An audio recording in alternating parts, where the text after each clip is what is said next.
What's happening, party people? Welcome to my weekly video. Kind of an overview of things that I do from day to day. This is not an instructional step-by-step video, although there may be a couple of, lessons in this video. It just kind of overviews what I do from day to day throughout the day. Good thing. Finally got this yellow sedan that I've been working on finished. You'll see it in this video. Some clips while I was working on the process, and it turned out pretty good. The guy seemed to like the car a lot. He says it seems to ride better than his current 850R, and man, he's getting a lot of compliments on the car just from when I picked him up from the airport and we came back here for some minor things going on with it. So I am ready to start moving on. Today I gotta try to finish up some administrative stuff with, just life in general. Then I gotta pack up my car, send out some parts from people that have ordered some things, and get back on the road. I'm kind of held hostage right now because I went to get my prescription refilled, and the VA told me that I have to get another physical. I haven't had a physical in over a year. They would not renew my medication. The earliest they could get me in was something like October 14th. So I got 2 weeks to burn, because normally I get 90-day supply of my medication at a time, and I could get it filled at any time during the year, but unbeknownst to me, they wouldn't refill it. So I'm kind of a hostage to that. One of my viewers did me, a favor. I had a couple vehicles I need to get off the street and in storage, and he found a place local to me that was running, we didn't know it, but it's actually a promotion to store automobiles, trailers, RVs, stuff like that. So I put my little trailer Lemon Drop and Panther in this storage, and it's going to be a low price for a few months, and then it goes up to something that they call market rate. About the cheapest that I was able to find, several months ago, was almost $100 a month, and there's no way I'm paying $100 a month to store a vehicle. So that buys me a little bit of time to get rid of another vehicle or two that I don't need here. Man, I did some, aggressive adjustments in my insurance. Almost cut my automobile insurance in half. But it's just, man, it could be expensive having more cars than you need. I don't recommend it, but unfortunately, the nature of my business, I do end up with more cars than I need. If you're on Facebook and you seen the picture I posted the other day, there was 7 vehicles in that picture I took from across the street. From this new 850 I bought for a parts car, all the way to Lucille that was kind of hidden in the background in front of the garage. I just took the insurance off of that car. That car's been off the street for a year and a half, almost 2 years. There's no reason to have any type of insurance on there unless I need a good plates on there. And if it's off the street in the driveway, it doesn't need good plates. So there's that. So, just trying to cut the costs, watch my expenses, and do things that I need to do. So yesterday afternoon, for some reason, I wasn't feeling good. I feel better today, so I'm trying to finish this admin stuff. And I guess I'm need to find something to do until I can head out of town and head west. When I head west in a couple of weeks, man, I'm probably going to be out west probably 4 months. So if you're out west, Nevada, Arizona, California, Oregon, probably Washington, in those areas, I will be hanging out there through the winter. So if you're out there, you need help. When I get out there, I will post a video saying, hey, I'm out west. At that point, you can get in touch with me, and I'll be able to help you with things as I move around out west. So that's where I'm at. Nothing really spectacular else going on. And I appreciate you all watching. I hope you enjoyed today's clips. Have a great day. Kicking off the Tinker Day, getting this engine ready to drop in, hook it up to this transmission. We're going to start out by moving this port over to the new NA manifold. That has to be drilled and tapped, and then we can put the throttle body on and throttle control and different stuff like that. I see this one is damaged, so we'll need to find another one. Throttle bracket and pulley. I just checked my video. It doesn't tell you what the thread pitch is here, so I'm going to measure it and get it tapped in. I'm going to measure these threads and the size so we can make sure we tap it in with the right tap here. Well, this must mean something. In both of my kits, my SAA kit and my metric kit, they both have a NPT 27 1/8, and that appears to be the bit that goes into. It's got 1/8 NTP 27. Appears to be the bit that screws into that hole. So I'm going to say that's what we got to do. And on my other kit, it says the drill bit to drill that hole with is an 11/32. Doesn't say it on this one, but that's the nice thing about having more than one set of tools. Over here, it tells you the drill bit to use with these. So it says use the drill bit 11/32. So I'm gonna see if I got one of those drill bits and get to drilling. We'll probably step up to that. Let me check the bits I have. Off the cuff, I found this drill bit, which is a 5/16, which is 10/32. So let me keep looking, see if I can find an 11/32. If not, I'll probably have to run this one through there. This is a good bit. I've been using this quite a bit lately. I could not find an 11/32, and I'm not going to spend a whole lot of time searching for one. So I'm gonna use these 3 bits along with this one to step up to that final one. So I'm gonna drill this hole 5 times. I got a little oil here to wet the tip of the bit. I got it screwed all the way in. It's all the way through that side. I put my finger in there. So now I'm gonna back it out, brush it off, brush off the inside, vacuum those metal shavings off, and put the 2 ports back in. I'm also going to screw in that port for the brake booster hose. All done, all the shavings cleaned out. I'm ready to put the ports in and move on to the next job. I have the 3 ports in, blow off port, the EGR port or purge valve port, and the brake booster port. Now I'm gonna do your throttle body. I got a NA throttle body I'm gonna put on here. I'm gonna get that throttle body plate out of there that has the puck on it that comes on the NA cars. And I'm gonna try to use the one that's in that ETM, since that ETM is trash. If not, I'm gonna use a 960 throttle body plate because they're the same size. And that is a T10 set of screws there. You gotta dig out some of the, I guess, thread locker, screw securing stuff to get that out of there. Then I'm gonna clean it up. Then I'm gonna put the plate in and put it on. Took the throttle body plate out of that ETM, and it is the same size as the NA throttle body plate. However, it's thicker, probably about 50% thicker, and the holes are not aligned. So you'd have to re-drill the hole. So I'm gonna go get my 960 plate, put it in there. I'm not gonna fight with this one. One neat thing I figured out over the years is the gasket for the throttle body is the same for the NA and turbo.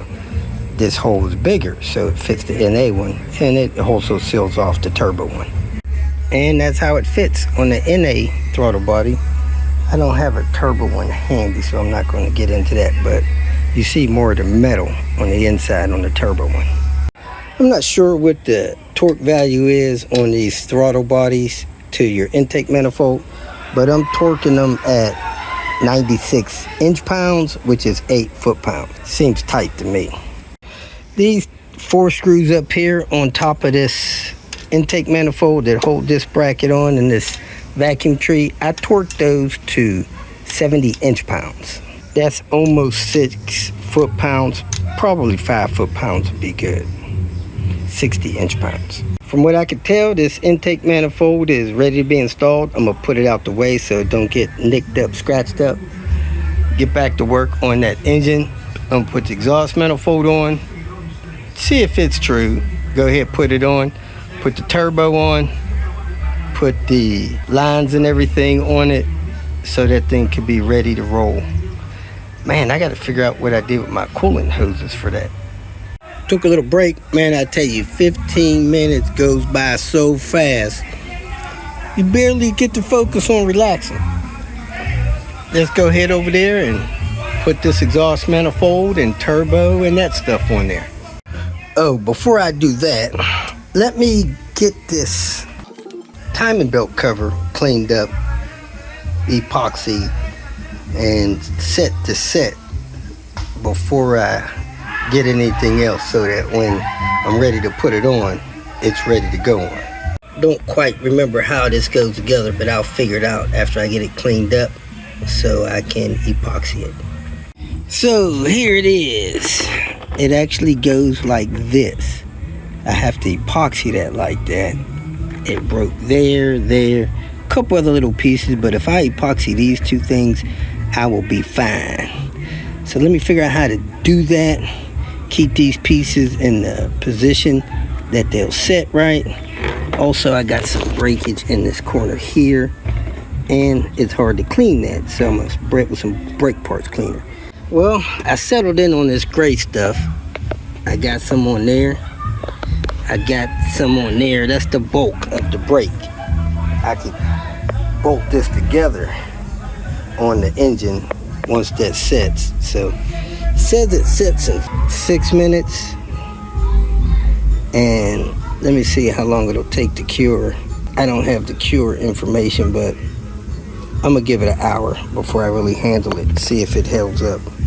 Let me set my timer. Folks, I showed you this before, but we have a Japanifold here.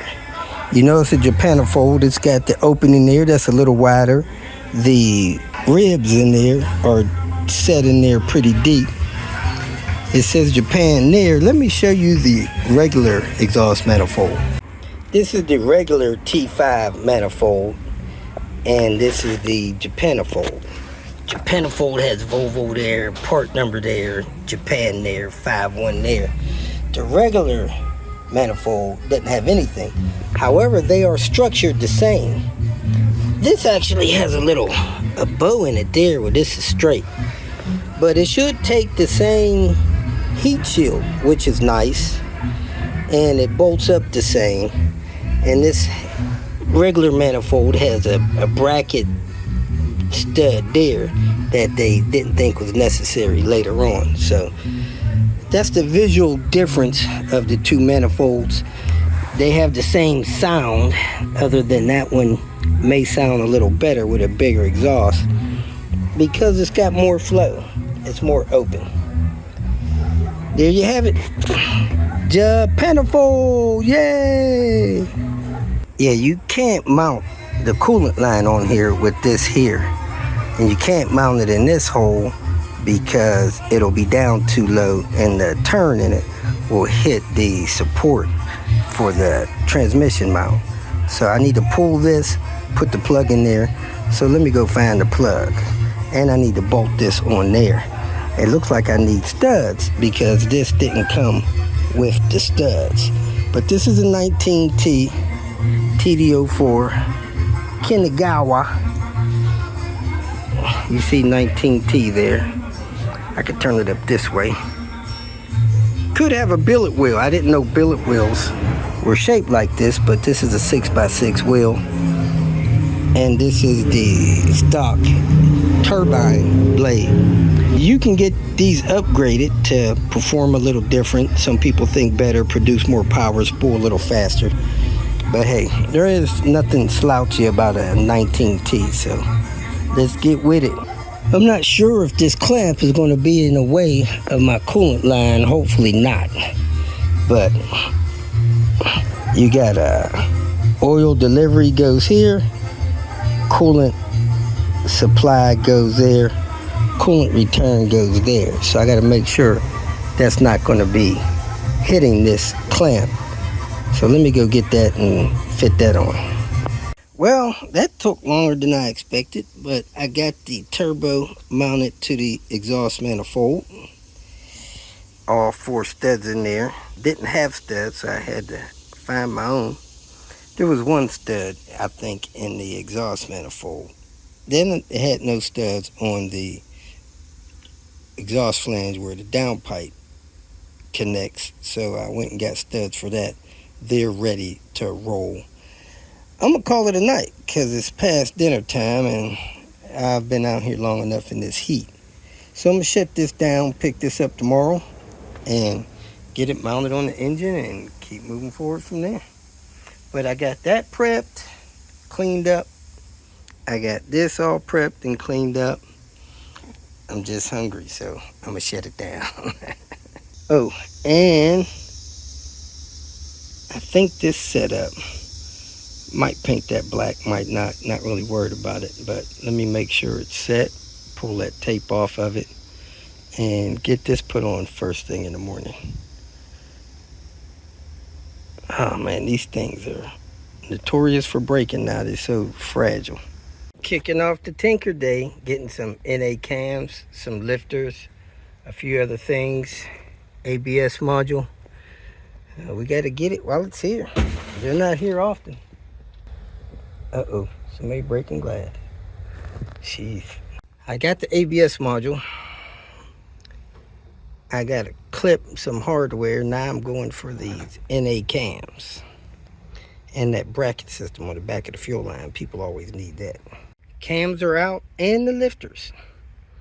Man, I've had a place try to charge me more for lifters than they charge for a whole dang cylinder head. So if they get crazy with these lifter prices, I'll just come get the cylinder head and do it that way. Let me go get a fuel line. I need to get the pressure fuel line from this car. Then I'll try to get the rear end out. My buddy John asked me about the seatbelt button for the 96 850s. And man, this thing is ridiculous. Look at that thing. Talking about complicated. Came under here to get this fuel line, but this one's different. It's got a dampener or pressure regulator back here. So I need to find one without it from a older model. I'm not sure if this would work or not if you try to use it. Maybe you could take that thing off and plug the hole or something. More hassle. So I'm back here getting this rear end out. I took this plate off of here and this did not fall down, and I do not have my big pry bar. Forgot it in the car. So, there it goes. It's prying off with the screwdriver. Nice. Let me see if the other side will do me the same favor. That's what you want. You want these things to come off. You don't want the rust to be so bad that they stick on there. Might get that off with my small pry bar. Let me take the other side loose. If I could dangle it down here and then pop these things off, I'll be good to go. All right, I got it down. I need to free the ABS wires and I'm out of here. Grab a few more pieces of hardware, toss this up on my cart, and I'm out of here. Man, I'm tired. I don't feel like tossing it up on my cart. It's hot too. Let me tell you how hot it is. 2 o'clock with a 91 degrees heat index. Oh my, here we go again. Get that S40. Got a nice slash on that grill. A couple nice headlights. Let me make sure this ain't no stick. Had some chime wheels on it. Nope, it's auto. Love that slash. I come out here for one thing, a relay. This relay makes your lights flash when you lock your car door on your 850s. I think it's only came on the 97 850s. I pulled a bunch of parts off this car yesterday. Heck, I bought this car yesterday. Paid more for the car than they gave the person that junked it. But hey, if you don't catch them before they come in here, this is where they come. Then you gotta pay the piper. They come get it, drain it, send in the paperwork, and put it out here for your picking. And if you're working on a car that has a salvage title, you gotta keep your receipts of where you got this. Now yesterday I pulled a transmission dipstick. I don't know where that dipstick is. pulled it and can't find it. I done lost the thing.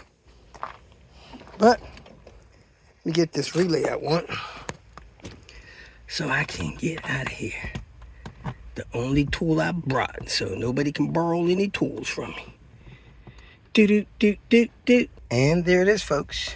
Make sure lights flash when you lock the car. Let's go. It ain't getting no cooler out here. Man, this was a nice car. Beautiful color.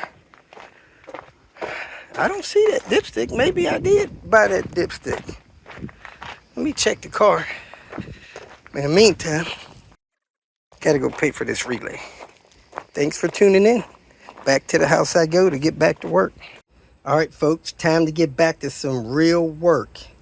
It is a 97 heat index. Looking like it's gonna try to rain. Thank God it ain't sunny. But we need to get this engine put together, get it in. Let me grab that cover, slap that on, then put everything on the front. Water pump, timing belt, all that jazz. I have this seal here. I'm pretty sure it's the front crankshaft seal. I'm gonna go grab the seal installer tool, make sure it fits, and pull this crank pulley and put this on. That's a rear camshaft seal there. There's a couple different numbers for that seal. Even though there is zero evidence that this thing was leaking, we're going to replace it because we don't want it to leak. This is a 30-year-old engine. And we got rain bouncing off the car getting me. I might have to close this door. I got a 5% chance of raining. It's raining cats and dogs. And I left the back of my car open out there. Gotta go deal with that. A lot of water got in here. And it is running down there. So, let me see if I can find my puller. I was looking for my puller and it rain rolled in. Okay, I found my puller and a caliper that I was going to use to compare the R clutches. The R clutch kit of new against the R clutch kit of old. Mainly the disc. So, let me get this pulley off. Pulling it off with the pulley, nice and easy. My pulley nuts are 16. Cranked it a few times, it's coming right off. So we're just gonna keep on till it comes off and put that seal in there. Man, it sounds like this drain is filling up. That thing is gargling down there. Anyway, we got the crank pulley off. The seal looks nice and dry. And I'm gonna make sure that the seal I have is gonna fit. And we're gonna get that in there. This one right here. Yes, sir. See if it has a size on it. Looks like it's gonna be a perfect fit. It goes up over that shaft, holds it open. Nice. It'll be a tight fit. Let me go get the install tool that I had made. I get from Swedish car parts. And get this old one out and the new one in. This is probably one of the first times I got to use this seal puller tool. And it worked like a champ. I was looking for my screwdriver and said, hey, let me try that. Hooked it in there, pried it out, good to go. Let's drive in the new one. Get these seal install tools from Swedish car parts. I used to have a machinist make them on the side. And I went and got with Swedish car parts and they said, man, we'll just make them. They got a bunch of them on their website. So there it is. Let me put that seal on there, put a little oil on there. And install it. So here it is, as it says there, crankshaft seal tool, Swedish car parts. I popped the seal on there. The purpose of this tool is to hold the seal open, so if you're putting the seal on, it don't kick the spring off. You can see the crank in there. Put this on there, get it started. Sometimes you can push it in. I did lubricate the seal, but I'm gonna tap it in gently with this to get it all the way in. And it has a step on the tool and it'll stop when it hits the oil pump, so that it only goes in so far. I don't know if I can film that happening, but let's see if I can set my phone here without locking it down.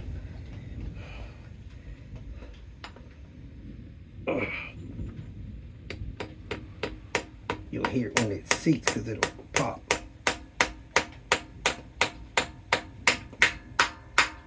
Hear that? Popping. It's all the way in. Twist and pull the tool off, and your seal is set into a perfect depth, and your spring stayed on. I don't know what I did with the other seal. I dropped it or something. But I'll put the other seal on this tool to protect the lip of the tool. Oh man, where did I have that at? I lose stuff quicker than I touch stuff. It's crazy. You can see this one on here. And right inside the lip is a spring.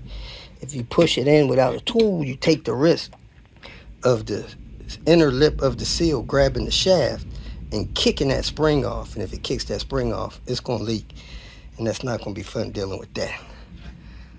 So let me put that crank pulley back on and start putting the timing belt cover on, and then the timing parts. I just recorded a 2-minute blank clip, but there's the seal, same one that came out of there. That's the spring on there. The tool helps hold that seal spread open so that when you press it in, the inner lip of this seal doesn't grab that shaft and kick that spring off, because if it kicks that spring off, you're gonna have a leak. Ask me how I know. Many mechanics know it. Then they put all this stuff back together, and they got to take it all back off to put another seal in. So this tool is perfect for that. It has a little step in there so that it gets the right depth. Perfect depth. Should be good to go. Volvo seal. Should not have a leak for many years. So let me get this timing belt cover, then work on getting my accessories and get this water pump and all that stuff installed. The water pump surface is already clean, even though it's stained. Don't let the staining frustrate you. You would probably never get that to look unstained. So anyway, I'm gonna get that all together, put this crank pulley back on, and keep it moving. I'm also about to brush that off, put an oil block off plate on there. The new owner actually wanted the oil cooler lines reinstalled, but these lines are just trash, and I couldn't see putting those on. I sent him a picture of it. He said bypass it, he'll deal with it later. Personally, man, I've been through every different scenario. I think that's a waste of time and money putting oil cooler lines on this type of oil pan engine. It's just really no benefit in it. So, but hey, it's your ride. Do what you want. Have fun with it. 2 screws hold this inner cover on. One here and one here. This is the one that's commonly missing when people do cylinder head jobs. They just don't know what goes there. The water pump actually holds this in too, because the edge of the water pump comes alongside the outside of this cover up here. And then, of course, other things that bolt on hold it in as well. So let me tighten these 2 bolts, put the water pump on, put my idler in, put my tensioner on, put this guard back on, put my tensioner roller on, slide my belt on. Man, I just opened up these packets of bolts. That's not, I don't know if that's an original sticker or not for these. At any rate, man, these bolts look used. Got sealing on them, but the heads of them, even the heads of them look like they've had tools on them. So I wonder if this is a return. Came in a pump that I ordered from FCP. Good Lord, this is actually kind of gross. But there ain't no way you're gonna tell me these are new bolts and not used. You gotta check your stuff when you get it, even when it's supposed to be brand new. They even got wear marks on the underside of them, like they were torqued onto a part. Man, this is crazy. Look at all that. Well, anyway, you don't have to put gasket maker on that gasket. If that surface is clean and the pump is nice and clean, when you torque it on there and coolant hits it, I think it swells up and makes a perfect seal. But let me see if I got another set of bolts, because I did buy a few bolts brand new. Let's see if they're brand new. Yeah, now that's what new bolts are supposed to look like. Okay, so I can't find a new idler. Thought I had some, can't find none. So I need to get a new idler so I can put the timing belt on. I got a new timing belt, but no new idler. I might have to run the Volvo and get some of those in the morning. Let me see what else I could do in the meantime. Probably work on intake manifold, PCV stuff, accessories and stuff like that. I got this on right here. I put those old water pump bolts in there and I cleaned this up real good. Got all the coolant crud off of that, so that's good and ready. This is the newer style knock sensors. I don't think my harness works on that, so I may have to get a old style knock sensors to put on here. Let me check the harness that's in the car under the hood. Kicking off the Tinker Day at storage to get parts I need to continue the task at hand. To my surprise, my local Volvo dealer does not have one of these rollers. Now this roller is good. It doesn't spin all the way around. I don't know how long it's been used or how many miles on it, but it sat on an engine for a little while. But when you spin it, it doesn't spin an entire revolution. Probably good for 50,000 miles or so. I'm going to swap this one out with the new one I put on the Goon over there that won't start. That way I can keep moving forward on this project here. Well, to my surprise, I was able to get this idler out of there without messing with the timing. I rolled the timing back one tooth so that the crank could be on the mark. The cams are 180 degrees out. I figured if I pulled the timing belt off, I would just take these two cams and run them 180 degrees so they'll be on their marks. But when I rolled that timing belt back, it put slack at this roller. See how that belt's moving there? So I took the two bolts loose. I held the timing belt against that tensioner there. I was able to pull the one roller out, put the next roller in, tighten the bolts back up, torque them down, and I believe my time is still on. I'm gonna roll it clockwise until I get the crank back on the mark, and my cams should be on their mark. I should be good to go. So let me do that real quick and put this the rest of the way back together, and I'll be good to go. Well, to my pleasant surprise, the crank is right on the mark, and both of these cams are on the mark. That one's about a half a tooth off, but I think that's on. It may just be marked bad. If I moved it, can't move it a half a tooth back. You have to move it a whole tooth back. So anyway, I think I'm gonna win here. I'll put this the rest of the way back together. Got my part, had my lunch, back at it. Let's get this timing belt on and get this show on the road. Whoop, whoop. The cam sprockets on the NA cams did not line up with the marks. The belt would not go on them with this on the mark. So the thing you do is you take the bolts loose on the sprockets so you can move the sprockets and let the belt line up with the teeth. Then you lock that on and your timing should be set. I can make new marks once I get this on and set. I'm gonna try to get it as close as I can to the current marks.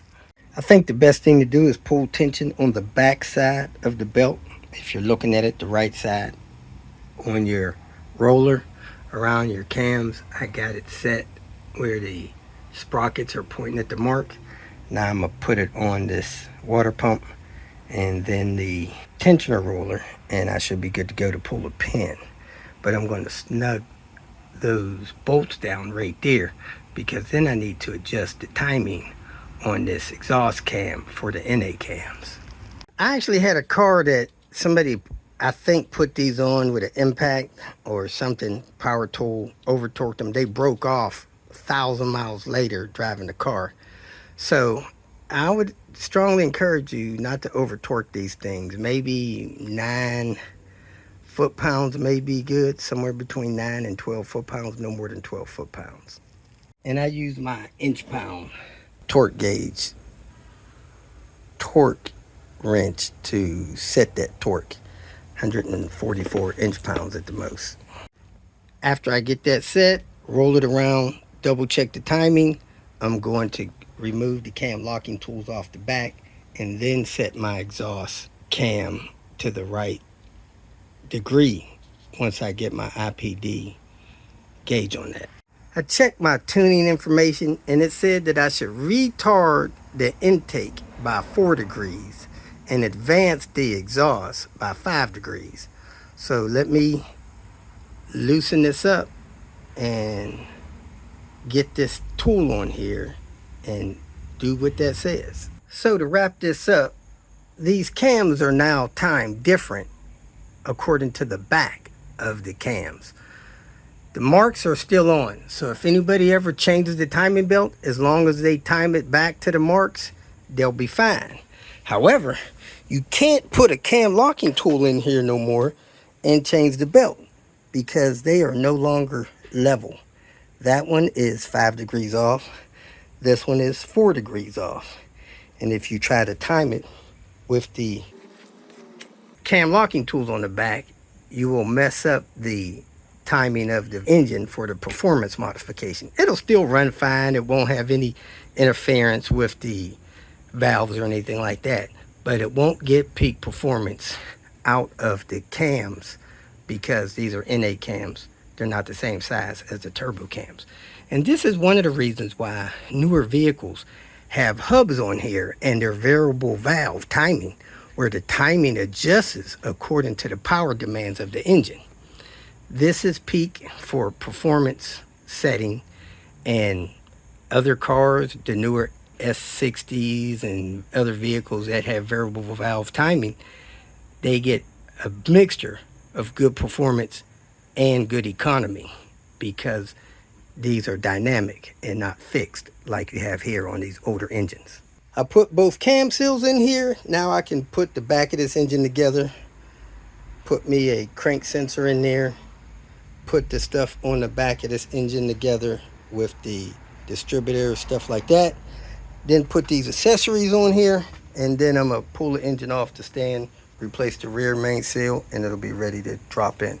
Oh, I can also put this harmonic balancer back on wherever I put that, hopefully in that engine box. There we go, rolled it around a couple times, torqued the harmonic balancer on. My timing marks are on the mark. I got my oil pump lined up with that ridge on there and that little notch in the sprocket. Exhaust, bam, right on. Intake, bam, right on. We're good to go. I got the rebounder in there. This side's done. Let me get on the back side. Got the spark plugs installed, gapped, and torqued. I got the stuff on the back of the engine here. I'm debating whether or not, I guess I'm going to go ahead and put this distributor cap on there because I don't want this rotor to get busted. Trying to keep this engine clean at the same time. My hands and stuff are so dirty. Let me do that and then work on these accessories. I gotta go put my dinner on though, so I'm gonna take a break for that real quick. Got an Amazon package that was dropped off by my neighbors and they didn't bring it. I had to put a little heat on them to get my package. Elizabeth's home with a blown out headlight bulb. That's an 8.7. I have a bulb I think will work, so I'm going to try that and then get back to work on this. Let me grab my key and unlock her car and take that headlight out and try this bulb I have, because the other headlight she has H9s in there and they are not compatible. In this video, I'm going to show you how to replace a light bulb in most of these newer Volvos. And it's really easy. You remove the headlight assembly, unplug it. You don't have to unplug it, but you should. Make sure the vehicle's off, the lights are off. Pull these two things here up and out, and the headlight massages out of there. Put your hand behind there. I need 2 hands to get it to come out. Push my hand back in there, push it up and out, and it comes out pretty easy. Then you unplug it, or you simply unscrew these 3 T25 screws.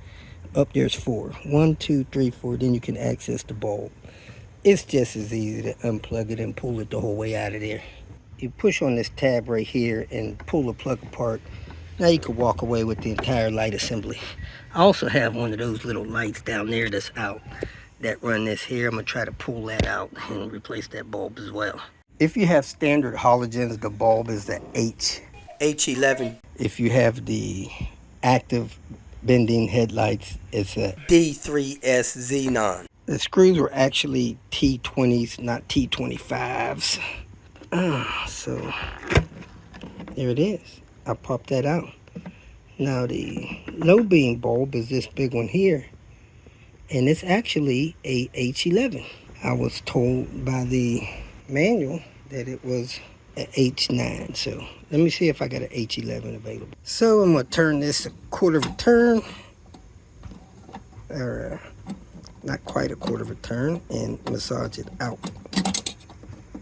And there you have it. You gotta find a H11 bulb and unplug it from here. Pull on that tab just a little bit, pull it out just a little bit, and then massage the connector loose like that. You could do it with one hand. Let me go find a bulb. To prevent you from installing the improper size bulb, they actually key these things. You see the little 2 metal prongs, and then that plastic in the middle is the size key. So different size light bulbs should not plug in there because that post is in a different place. I'm still looking for a bulb. I popped this light out of the bumper assembly, but it doesn't appear that it has a bulb that can be replaced. It has a little computer chip thing up there behind that plug, but I don't think there's actually a bulb that you can replace in here. You probably got to replace this whole little light assembly. And it did pop out of there. It's supposed to have a pin that holds it in there that was missing. So I do have one of these in storage, so let me go find it and put it in here. So this is the one I picked up, hoping that's close to what the original bulb brightness is, because they sell different brightness bulbs, and if one of your lights is extremely brighter than the other, you probably will get pulled over at some point and harassed for that. So let me go ahead and unwrap this. Be careful not to touch the glass part of the bulb. Plug it in my assembly. I see this has a gasket on it, and the gasket stuck in there, so I'm gonna remove that gasket and reinstall this light. The bulb I put in on the right side, which is the left side headlight bulb, looks about 10% brighter than the one on the passenger side. I don't think that'll be an issue. They look pretty symmetrical. So we're gonna go with that, call it a night, and go finish dinner. Well, time to get with it. Time to get this car up here in the driveway and get this engine in it. We're gonna start out by getting the wheel hubs replaced on the front. They moved the car without CV axles in it, which destroyed the wheel hubs. So I have a couple of hub ends. I'm gonna bolt those in. Then I'm gonna see if the brakes work on the car. Make sure the handbrake works. And I know the hub on the other side has come apart. I got a knuckling hub for that. Then I'm gonna pull this car behind this yellow one up a couple of spaces. Then I'm gonna pull this yellow car up to where the S60 is, and then I'll roll it down here and spin it in the driveway, and however far it lands will be great. Then I'll pull it up the rest of the way. I want it as close to the door as possible so I can jack it up and not worry about that stuff not sitting flat. Traffic's pretty slow here during this hours of the day, these off-peak hours, so it may be okay for me to work here. I'm gonna put a cone up here. This side, I think the hub is okay. Not sure. I'm gonna take the wheel off and see. Put these end pieces in there. Let's get cracking. Well, I see why this side is okay. Not sure if I did that or if they did that. But this side has the hub in it, bolted in. Let's go check the other side. I know the other side doesn't. It's falling apart. This fender skirt is torn. That engine mount is destroyed. You could almost pull it out of there. I have a new one of those. This tire is destroyed. You got metal coming out of the tire. So I'm gonna ask the owner if he wants me to deal with this stuff or if he wants to deal with it himself. And there you have it, folks. The hub just falling apart. A couple bearings left in there. Now I had to decide if I'm gonna move the bearing over or the whole knuckle assembly. Knuckle assembly be easier, even though this has different rotors which need to be turned or replaced. So I'll keep what's on there. Well, to my surprise, no brake pads either side of this front of this car. So I need to go get some brake pads. School's out, traffic, and looks like it's trying to rain, but I'm not gonna worry about that. Let me get that wheel off, get the rotor off, brush the roller with a wire wheel, put some pads on there, and do the other side. Well, I just did a 2-minute clip that didn't work, but anyway, I moved the trailer out of the way, car dolly. I used PR there to back lagoon up there. Then I used PR to drag the yellow car up there.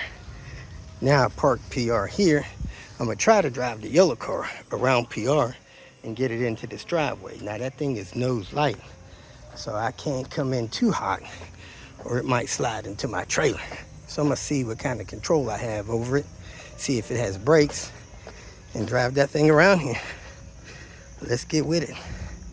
I guess I can set my phone up on the wall here or on the red car so y'all can see how that works out for me. As long as I don't hit lemonade, I'm good. I should pull lemonade down the street in case I have to ditch it. Yeah, I'm gonna do that. I'm gonna pull lemonade down the street.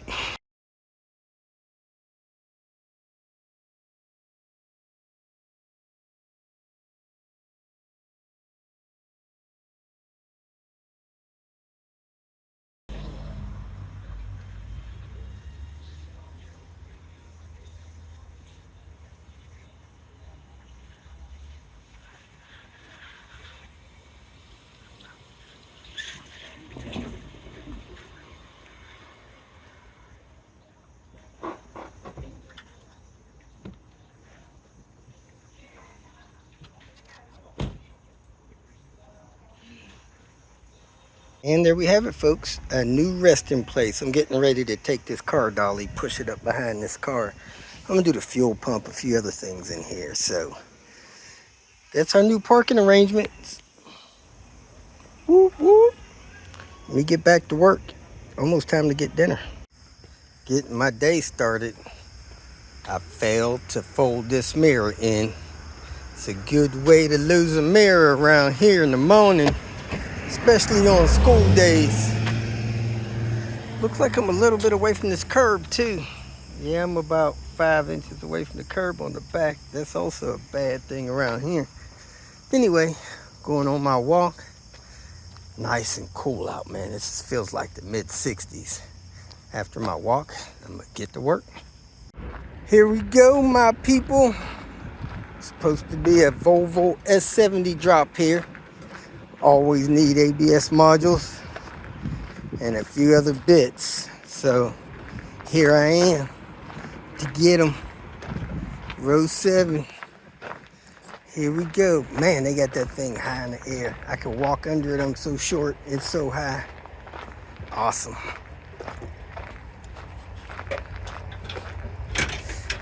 Do, do, do, do, do.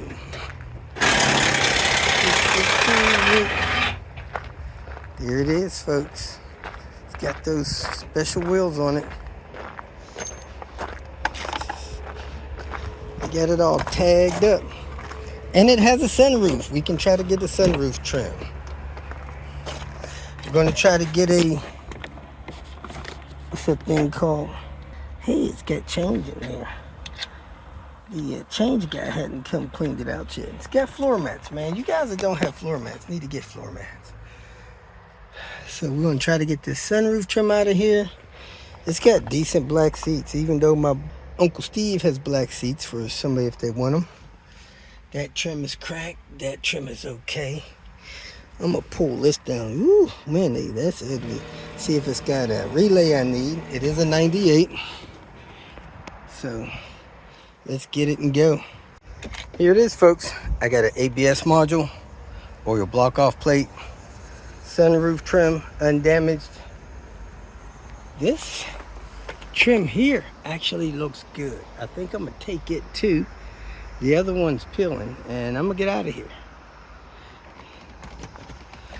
Now, I've done this before, but these just come up by you putting your fingers under there and unsnapping them.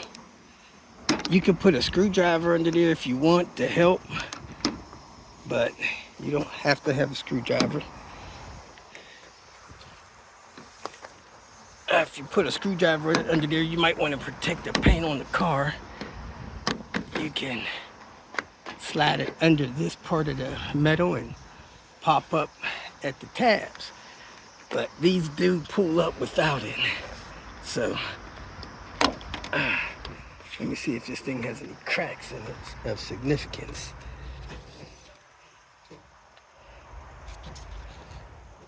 Nope, this looks like a keeper. The other one's peeling, so I'm gonna leave the other one and keep this one. Time to continue this manual conversion. We're gonna do everything on the inside today. So let's do it. Tear out the center console, get this shifter stuff installed, and get with it. Rolling right along. We got the pedals in, the cables in. The cables are up here. Got everything pretty much back in place. Got to put the amp back under the dash. Then we're going to put this center console stuff in. Then we'll be done with the interior. It'll all be up to the exterior. So let's keep it moving. I wired up a plug on the brake pedal switch because somebody had cut the wires instead of unplugging the plug on the switch pack. If you ever pull these pedals from a manual car, the switch there that activates the brake light, it has a plug in it about 6 to 8 inches from the switch. But people get 2 or 3 inches from the switch and they cut the wires instead of following it that other 2 or 3 inches and unplugging it. So unplug it, it'll be better, and then you'll be able to plug it in instead of have to solder wires like I did.